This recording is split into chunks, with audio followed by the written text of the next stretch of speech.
बच्चों, let's read the question. The question says, arrange the following in order of increasing radii. I minus, फिर I minus and I plus. ठीक है, मेरे को लगता है इसमें थोड़ा फ्लॉ है. इसमें ऐसा होगा कि arrange the following in order of increasing radii, that is I minus and I plus. ठीक है, ये एनायन, ये नॉर्मल पेरेंट एटम बोल सकते हैं और एक कैटायन. तो हम इस क्वेश्चन को मान्य करते हैं, यहाँ पे थोड़ा सा फ्लॉ है. ठीक है, ये क्वेश्चन असली में ऐसा होता है. ठीक है, इस क्वेश्चन में हमें इसका अरेंजमेंट इंक्रीजिंग ऑर्डर हमें बताना है इसकी रेडियस का. ठीक है, तो देखिए आयोडीन का जो एटॉमिक नंबर होता है वो कितना होता है, सिंपल, वो होता है 53. तो इसके पास इलेक्ट्रॉन्स कितने हुए, 53. प्रोटॉन्स कितने हुए, 53. ठीक है, तो ये एक नॉर्मल, इसको हम पेरेंट एटम मान लेते हैं. ठीक है, इलेक्ट्रॉन कितने 53, प्रोटॉन कितने 53. अच्छा, अब ये आयोडीन का एनायन है, इसके पास एक इलेक्ट्रॉन ज्यादा है, तो इसके पास इलेक्ट्रॉन कितने हो गए अब 54. प्रोटॉन कितने हो गए 53. प्रोटॉन थोड़ी नहीं होगा, वो तो उतने का उतना ही है. अब यहाँ पे आयोडीन का कैटायन है. ठीक है, अब कैटायन के पास मतलब एक इलेक्ट्रॉन डोनेट किया हुआ ही है, उसके पास इलेक्ट्रॉन कितने हो गए, एक कम हो गया, तो इसका 53 से 52 हो गया. अब प्रोटॉन कितने हो गए, प्रोटॉन पे कोई फर्क नहीं पड़ा, प्रोटॉन उतना ही है, 53 के 53.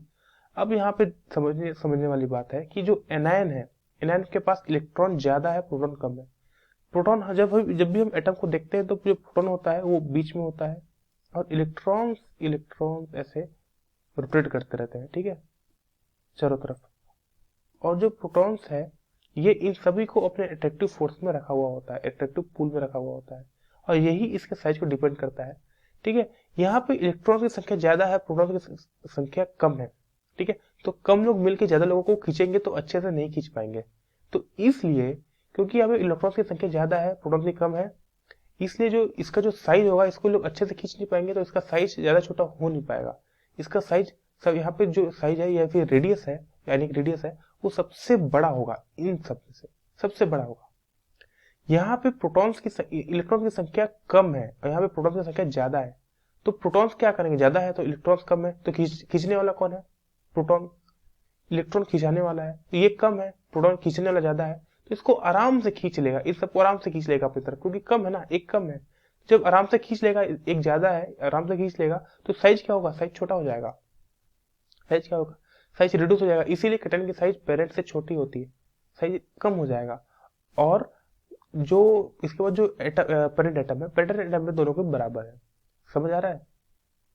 तो इस क्वेश्चन में जो हमारा अरेंजमेंट होगा इस सब का, तो सबसे बड़ा कौन होगा, हमेशा क्या होता है, एनायन सबसे बड़ा होता है. एनायन का जो रेडियस, मतलब रेडियस में आयनिक रेडाई में क्या होता है, एनायन सबसे बड़ा होता है. एनायन के बाद आता है पेरेंट एटम, और पेरेंट एटम के बाद आता है कैटायन.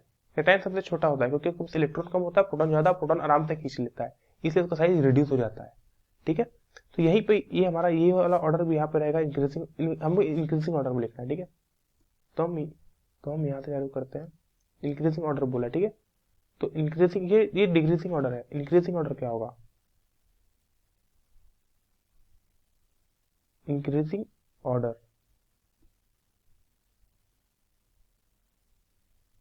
कैटायन, फिर पेरेंट और फिर एनायन. ठीक, ऐसी जो आयोडीन कैटायन है वो सबसे छोटा होगा, इसके बाद आयोडीन होगा रेडियस में, और इसके बाद आयोडीन माइनस होगा. ठीक है, आयनिक